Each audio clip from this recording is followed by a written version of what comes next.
दशरथकृतां शनैश्चरस्तोत्रम्।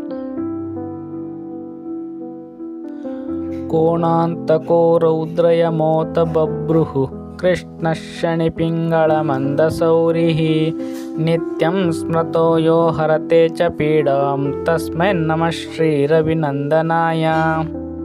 सुरासुरा किं पुरुषो रगेन्द्र गन्धर्वविद्याधरपन्नगाश्च पीड्यन्ति सर्वे विषमस्थितेन तस्मै नमः श्रीरविनन्दनाय। नरा नरेन्द्रा पशवो मृगेन्द्रा वन्याश्च ये कीटपतङ्गभृङ्गाः पीड्यन्ति सर्वे विषमस्थितेन तस्मै नमः श्रीरविनन्दनाय। देशाच्च दुर्गाणि वनानि यत्र सेनानिवेशा पुरपत्तनानि पीड्यन्ति सर्वे विषमस्थितेन तस्मै नमः श्रीरविनन्दनाय।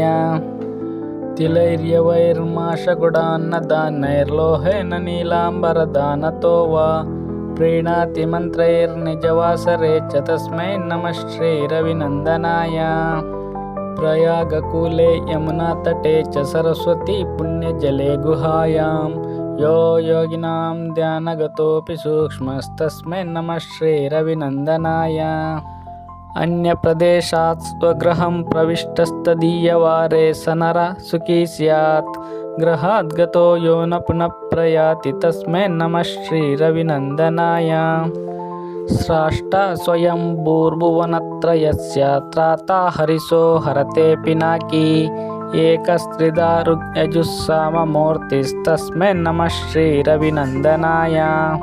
सन्न्यष्टकं यं प्रयतं प्रभाते नित्यं सुपुत्रैः पशुबान्धवैश्च पठेत् सौख्यं भुवि भोगयुक्तं प्राप्नोति निर्वाणपदं तदन्ते।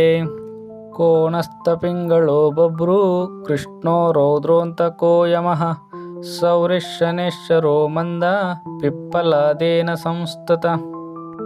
एतानि दशनामानि प्रातरुत्थाय यं पठेत् शनैश्चरकृता पीडा न कदाचित् भविष्यति। इति श्री बृहन्माण्डपुराणे श्रीशनैश्चरस्तोत्रं सम्पूर्णम्।